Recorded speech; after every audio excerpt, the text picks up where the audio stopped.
സ്നേഹ, ചെല്ലാൻ ഫാദർ പറഞ്ഞ സമയം കഴിഞ്ഞു.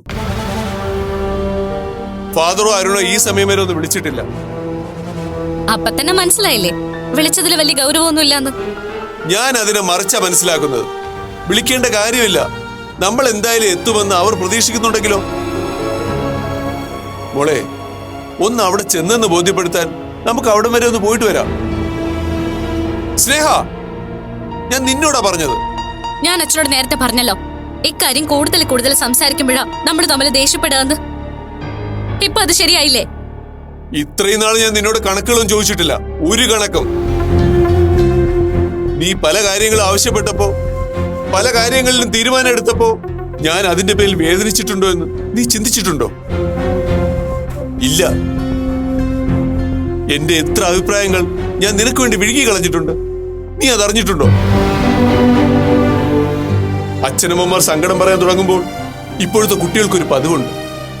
സെന്റിമെന്റ്സ് പറഞ്ഞ് നിങ്ങളെ ഹൈജാക്ക് ചെയ്യാൻ ശ്രമിക്കുന്നു എന്ന് പറഞ്ഞ് കളിയാക്കും. ഫലമെന്താ? അച്ഛനമ്മമാർ സങ്കടം പറയില്ല. അപ്പോൾ നിങ്ങൾ അവർ ചിരിക്കുന്നത് മാത്രം കാണും, സന്തോഷിക്കുന്നത് മാത്രം കാണും. പക്ഷേ ആ സന്തോഷവും ചിരിയും പുറമെയാണെങ്കിലും ഉള്ളിൽ അവർ കരയുന്നുണ്ടാവും. ഇപ്പൊ ഞാൻ ഉള്ളിൽ കരയുന്ന പോലെ. പോകാൻ ഉദ്ദേശമുണ്ടെങ്കിൽ നീ റെഡിയാവും.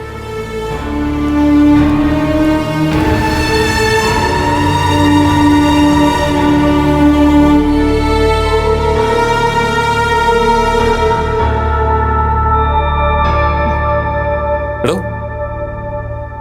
ഒരു കട്ടൻ ചായ ഇടോ. ഇട്ട് കുടിച്ചാ മതി. അല്ല, ഇത് എന്ത് പറ്റിയത്? എനിക്ക് എന്തോ ഒരു മൂഡ് ഓഫ് പോലെ. അത് എന്റെ ഭർത്താവിനെ കുറിച്ച് ഓർത്തിട്ട് തന്നെയാ. എന്നെ കുറിച്ചോ? എനിക്കെന്താ കുഴപ്പം? ഭർത്താവ് കൊള്ളാവുന്ന ഒരു ഗുണ്ടയായി മാറുന്നത് ഏതൊരു ഭാര്യയ്ക്ക് സന്തോഷമുള്ള കാര്യമായിരിക്കുമല്ലോ, അല്ലേ? സാരംഗിനെ കാണാൻ വരുന്ന ഒരാളെ രഞ്ജിത്ത് തല്ലേണ്ട കാര്യം എന്താ? എടോ, അത് ഞാൻ പറയാം. സാരംഗിന്റെ അടിമയായി പോയോന്ന് ഞാൻ ചോദിച്ചപ്പോ വല്ലാത്തൊരു പ്രകടനം എന്റെ മുന്നിൽ നടത്തി. പക്ഷെ ഇന്ന് രഞ്ജിത്ത് അത് തന്നെയാണെന്ന് തെളിയിച്ചു. അരുണും സാരംഗ് തമ്മിൽ എന്തെങ്കിലും പ്രശ്നമുണ്ടെങ്കിൽ അത് അവര് തീർക്കില്ലേ? രഞ്ജിത്ത് എന്തിനാ അതിൽ ഇടപെടുന്നേ? തർക്കം നടന്നത് ഓഫീസ് ക്യാബിനിൽ വെച്ച്. അപ്പൊ ഞാൻ അങ്ങനെ ഇടപെട്ടില്ലായിരുന്നെങ്കിൽ അതൊരു പക്ഷേ വേറൊരു നിലയിലായി പോയനെ.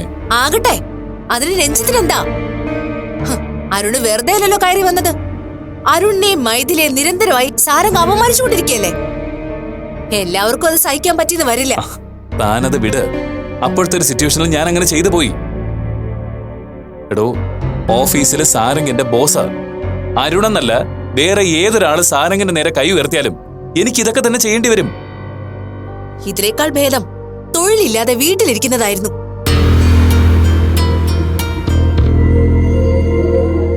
അരുണിനെ തല്ലുന്ന കാര്യമാവുമ്പോഴേ സാരംഗിനോട് കൂറ് പ്രഖ്യാപിക്കാൻ എളുപ്പമാണല്ലോ. നിങ്ങൾ നിങ്ങളുടെ ചങ്ങാത്ത ഉറപ്പിച്ചോ. പക്ഷേ തോറ്റു പോകുന്നത് മൈഥിലിയ രഞ്ജിത്ത്. താൻ ഇതത്ര വലിയ പ്രശ്നമാക്കേണ്ട കാര്യമില്ലടോ. എനിക്കത് പ്രശ്നമാണ് രഞ്ജിത്ത്. ആ കമ്പനിയിൽ ജോയിൻ ചെയ്യുന്നത് വരെ എനിക്കും രഞ്ജിത്തിനും മൈഥിലി നല്ലൊരു കൂട്ടുകാരിയായിരുന്നു. പക്ഷെ ഇപ്പൊ രഞ്ജിത്ത് അങ്ങനെയല്ല. അനാമിക, ഞാൻ മുമ്പേ പറഞ്ഞതാ, എന്റെ ഓഫീസ് കാര്യങ്ങൾ നമ്മൾ തമ്മിൽ സംസാരിക്കേണ്ട ആവശ്യമില്ലെന്ന്. എനിക്കങ്ങനെ പറ്റുമെന്ന് തോന്നുന്നില്ല. ഭർത്താവിനോട് സംസാരിക്കേണ്ട കാര്യങ്ങൾ, സംസാരിക്കാതിരിക്കേണ്ട കാര്യങ്ങൾ എന്നൊക്കെ പറഞ്ഞ് ടൈം ടേബിൾ എഴുതി വെച്ച് ജീവിക്കാൻ എനിക്ക് പറ്റില്ല. എടോ, രഞ്ജിത്ത് കാണിച്ചത് ബോറാണ്. അതിനെക്കുറിച്ച് ഇനി കൂടുതൽ ന്യായീകരണമൊന്നും നടത്തണ്ട. അനാമിക, പ്ലീസ്. എനിക്ക് ഇതൊക്കെ കേൾക്കുന്നത് തന്നെ നാണക്കേടാണ് രഞ്ജിത്ത്. നിങ്ങൾ നിറം മാറി സാരംഗിനൊപ്പം പോയാലും മൈഥിലിയോട് വഞ്ചന കാണിക്കാൻ എനിക്ക് പറ്റില്ല. ഒരു കാര്യം ഞാൻ പറഞ്ഞേക്കാം, മൈഥിലിയെ ദ്രോഹിക്കുന്ന രീതിയിൽ ഇനി എന്തെങ്കിലും രഞ്ജിത്തിന്റെ ഭാഗത്തുനിന്ന് ഉണ്ടായാൽ എന്റെ പ്രതികരണം ഇങ്ങനെയൊന്നും ആയിരിക്കില്ല. പറഞ്ഞേക്കാം.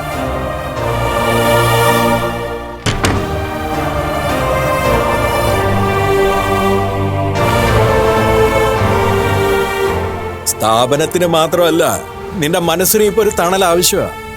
അവളിപ്പോ നിന്റെ കൂടെയുള്ളത് എന്തുകൊണ്ടും നിനക്ക് നല്ലതല്ലേ?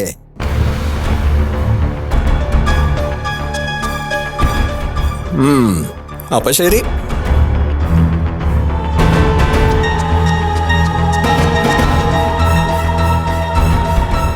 ആരോടാ ഫോണിൽ സംസാരിച്ചോണ്ടിരുന്നേ?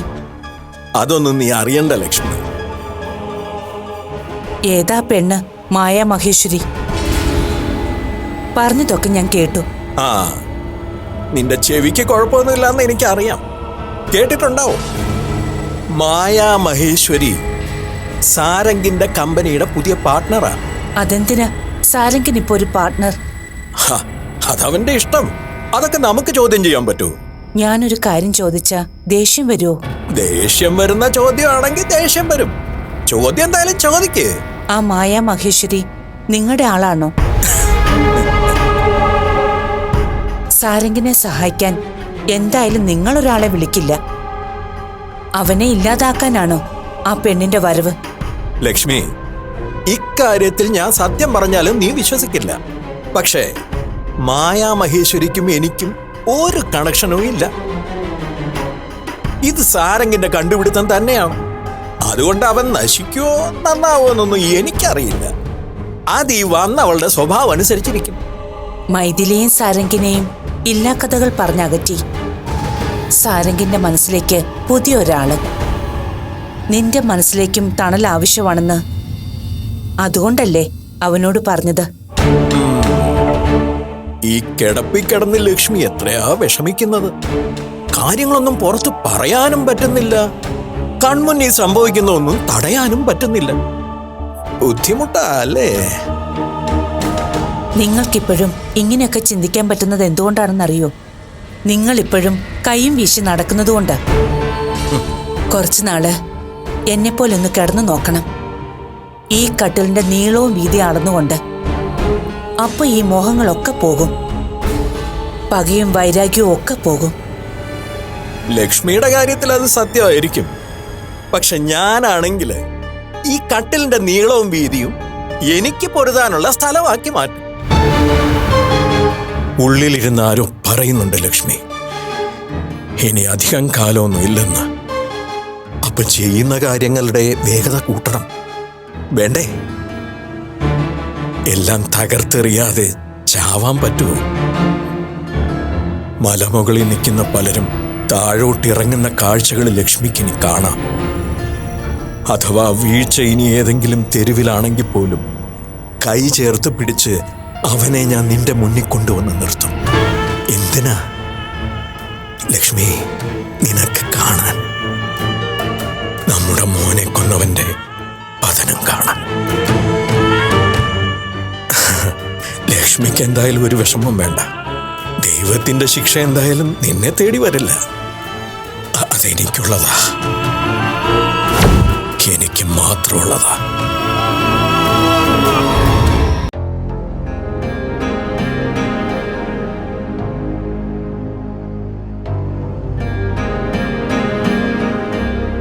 അരുണില്ലേ ഫാദർ? ഉണ്ട്. അവൻ എന്തേ കാണിച്ചത്? ഞാനതിനവനെ ശാസിച്ചു. ശാസിച്ചിട്ട് എന്താ കാര്യം? എന്തൊക്കെ പ്രശ്നങ്ങൾ അതിന്റെ പേരിൽ ഉണ്ടായെന്നറിയോ? സാരംഗ് വീട്ടിൽ വന്ന് ബഹളം വെച്ചു. സാരംഗിനെ ചോദ്യം ചെയ്യാൻ അരുണിനെ ഞാൻ ഓഫീസിലേക്ക് പറഞ്ഞയച്ചു എന്നാ പരാതി. ഇത്രയും നാളെല്ലാം കുടുംബത്തിൽ ഒതുങ്ങി നിൽക്കുകയായിരുന്നു. ഇപ്പൊ അത് നിങ്ങൾക്കറിയാം. സാരംഗിന്റെ ഓഫീസിലും അത് ചർച്ചയായി. ഞാൻ ഇതിനൊക്കെ എന്ത് തെറ്റാ ചെയ്തേ ഫാദർ? പിന്നെ ഞാൻ ചെയ്തത് തെറ്റാണോ? ഇത്രയും നീചമായ ആരോപണം ഉന്നയിച്ചിട്ടും ഞാനത് മുഖത്തോക്കി ചോദിക്കണ്ടേ? അല്ലെങ്കിൽ ഞാൻ മാമിനോട് സൂക്ഷിക്കുന്ന ബന്ധത്തിന് എന്തർത്ഥമുള്ളത്? എന്നിട്ടിപ്പോ പ്രശ്നങ്ങളൊക്കെ പരിഹരിച്ചോ? എന്റെ കുടുംബജീവിതം നേരാക്കിയോ? എന്ത് ചെയ്യാൻ പറ്റി നിന്നെ കൊണ്ട്?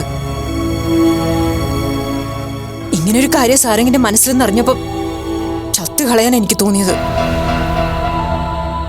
ഇത്രയും നാണം കെട്ടൊരു അപവാദം ഇത്രയും നാള് ഞാൻ ചുമന്നില്ലേ? ആരും അറിയാതെ, നിങ്ങൾ പോലും അറിയാതെ. അരുൺ, എനിക്കിപ്പോ എന്ത് ചെയ്യണമെന്ന് അറിയാത്ത അവസ്ഥയാ. നോക്കരുൺ, നമ്മുടെ കൺമുന്നിലൂടെ ദിവസേന എത്രയോ പേര് കടന്നുപോയിക്കൊണ്ടിരിക്കുക. അവരെക്കുറിച്ചൊക്കെ പല വ്യാഖ്യാനങ്ങളും നമ്മുടെ മനസ്സിൽ തോന്നാറുണ്ട്. അതൊന്നും യാഥാർത്ഥ്യമാവണമെന്നില്ല. പക്ഷെ നമ്മൾ നമ്മുടെ വിശ്വാസങ്ങളിൽ ഉറച്ചു നിൽക്കണം. ഇതിപ്പോ പറഞ്ഞു തിരുത്താൻ പറ്റാത്ത അവസ്ഥയിലാ. സാരംഗിന്റെ മനസ്സിൽ ചിലത് ഉറപ്പിച്ചു കഴിഞ്ഞു. ഇനി അതിനെ അതിന്റെ വഴിക്ക് വിടാനേ പറ്റൂ. മാഡത്തിന്റെ ചില നിലപാടുകളില്ലേ? എന്തുകൊണ്ട് ഫൈറ്റ് ചെയ്തൂടാ? എന്ത് വിഷയത്തിനാണ് ഞാൻ ഫൈറ്റ് ചെയ്യേണ്ടത്?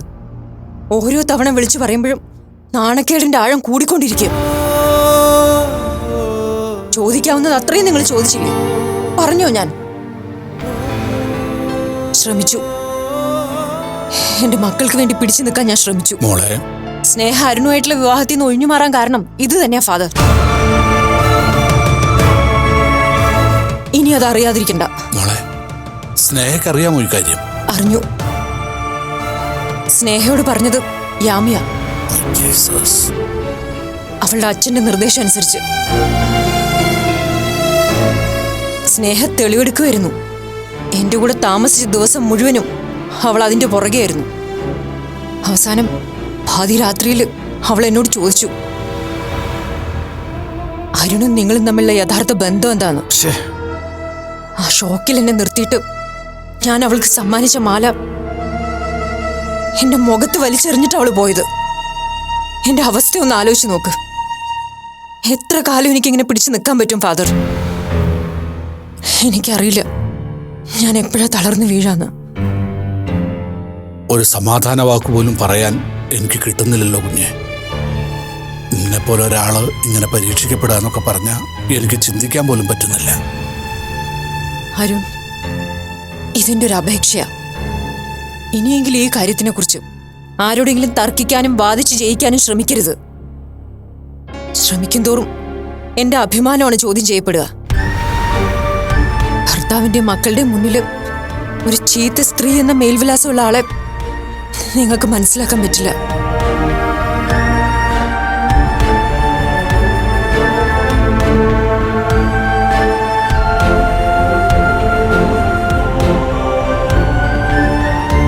എത്ര നല്ല മനസ്സാ അവളുടേത്. അതുകൊണ്ടൊന്നും ഒരു ഗുണമില്ലാതായി പോയല്ലോ. നീ ഇതെങ്ങോട്ടാ? എനിക്ക് സ്നേഹം ഒന്ന് കാണണം. മൈഥിലി പറഞ്ഞതൊക്കെ ഓർമ്മയുണ്ടല്ലോ നിനക്ക്? പോകാതെ പറ്റില്ല ഫാദർ. ആണായി നടക്കണതിനൊരു അർത്ഥം വേണ്ടേ?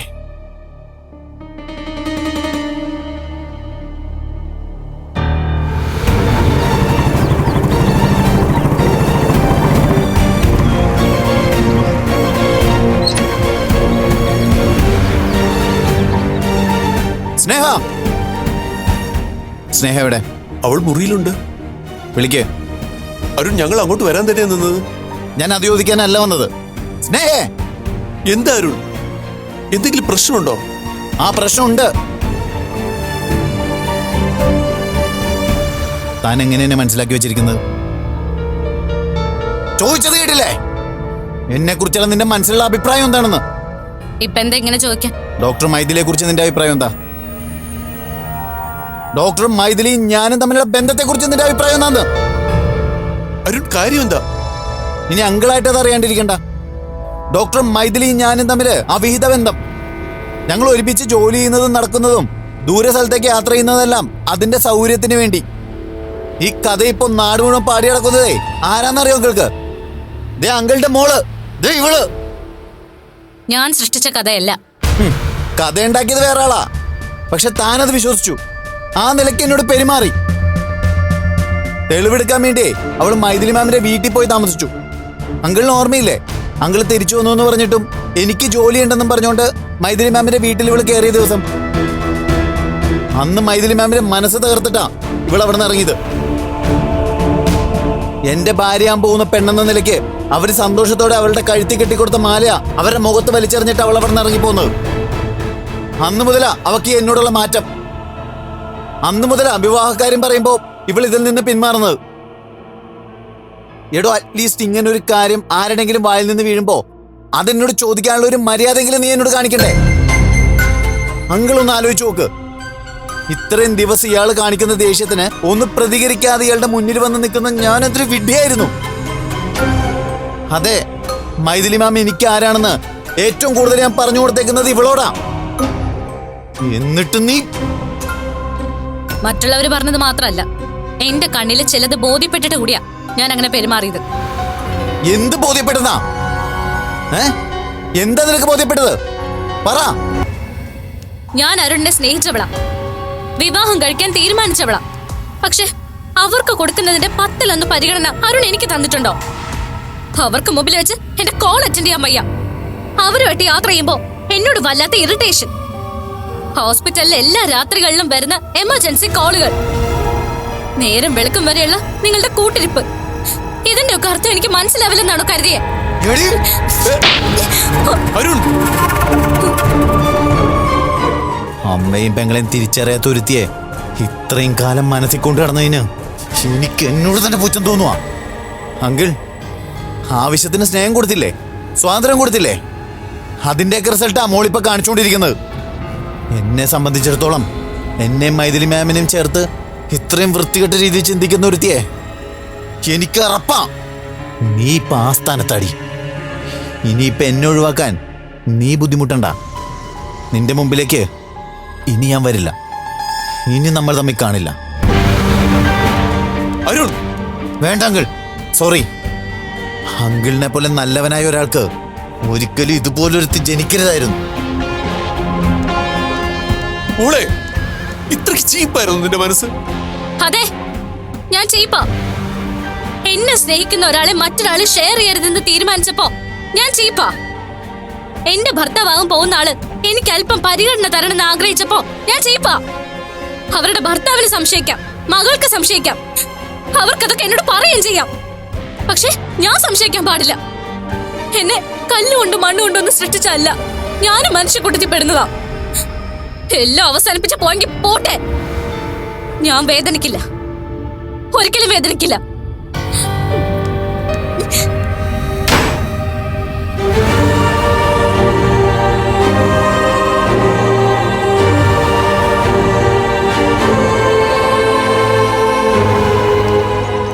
എനിക്കും അമ്പയ്ക്കും വീട്ടിൽ പോകേണ്ട ചില അത്യാവശ്യ കാര്യങ്ങളുണ്ട്.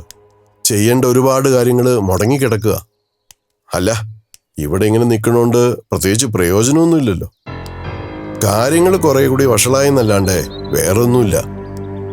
ഉണങ്ങാത്ത ചില മുറിവുകൾ കാലം ഉണക്കുമെന്ന് പറയുന്ന പോലെ ഇനി പ്രതീക്ഷ അതില് മാത്രമാണ്. ഗംഗാധരൻ ഇനി എങ്ങനെയാ? കുറച്ചുനാൾ ഇവിടെ ഉണ്ടാവില്ലേ? ഞാനിനി ഇവിടെ നിൽക്കുന്നത് ശരിയല്ല ജഗന്നാഥ. അതെന്ത് പറ്റി? അല്ല, വേറൊന്നുമല്ല. സാരംഗിന്റെ സംസാരത്തിലെ വേർതിരിവുകള് വളരെ വ്യക്തമാണ്. നിങ്ങൾ പോയി കഴിയുമ്പോ ഞാൻ മാത്രം ഇവിടെ നിന്നാൽ അതൊരു പിടിച്ചു വാങ്ങൽ പോലെ സാരംഗിന് തോന്നും. മാത്രമല്ല, എന്റെ മകളെ കുറിച്ച് എനിക്കിപ്പോ ധൈര്യമുണ്ട്. പിടിച്ചു നിൽക്കാനുള്ള ശക്തി അവൾക്കുണ്ട്. പേടിയാവുക. വീണ്ടും നമ്മൾ ഇതുപോലെ വരേണ്ടി വരുന്നത് ഒരു നല്ല കാര്യത്തിനായിരിക്കുമോ അതോ ദുരന്തത്തിനായിരിക്കുമോ? ചുമ്മാ അങ്ങനൊന്നും പറയാതെ. നമ്മുടെ മക്കൾക്ക് ദുരന്തങ്ങളൊന്നും വരില്ല. ഞാനിവിടുന്ന് പോയാൽ എന്റെ പതിവ് യാത്രകൾ തന്നെയാണ്. ഏതമ്പലത്തിന്റെ നടയിൽ ചെന്ന് നിന്നാലും ആദ്യത്തെ വഴിപാട് സാരംഗിനാണ്. അതങ്ങനെയാ, അതൊരു ശീലമായിപ്പോയി. ഈ മനസ്സിന്റെ വലുപ്പമൊന്നും അവന് മനസ്സിലാവില്ല ഗംഗാധര. സമ്പന്നരെയും സൗഭാഗ്യമുള്ളവരെയും മാത്രം പട്ടികയിൽ മുൻപന്തിയിൽ നിർത്തുന്നവന് നമ്മുടെ വഴിപാടും പ്രാർത്ഥനയൊക്കെ പരിഹസിക്കാനുള്ള ഒന്നും മാത്രമാണ്. ജഗന്നാഥ, മൈഥിലിയെ കൂടെ കൂടെ ഒന്ന് വിളിക്കണം. അവളെ അച്ഛനായ ഞാൻ കൂടെ ഉണ്ടെന്ന് അവളോട് പറയുമ്പോൾ അത് എൻ്റെ ഒരു കടമ എന്ന രീതിയിൽ അവൾ കാണും. പക്ഷേ നിങ്ങൾ രണ്ടും അവളുടെ കൂടെ ഉണ്ടെന്ന് പറയുമ്പോൾ അവൾക്കതൊരു വല്ലാത്ത ഊർജമായിരിക്കും. അവളുടെ നല്ല മനസ്സിന് കിട്ടുന്ന ഒരു പ്രതിഫലമായിട്ടാണ് അതവൾക്ക് തോന്നുക. താൻ പേടിക്കണ്ടടോ. ഞങ്ങള് സാരംഗിന്റെയും മൈഥിലിയുടെയും അച്ഛനമ്മമാരാണ്. വേർതിരിവ് എന്റെയോ അംബികയുടെയോ മനസ്സിലുണ്ടാവില്ല, ഒരിക്കലും ഉണ്ടാവില്ല. ഇതൊക്കെയാണ് ദൈവത്തിന്റെ വരം. എന്നും അത് നിലനിൽക്കട്ടെ, എന്നും.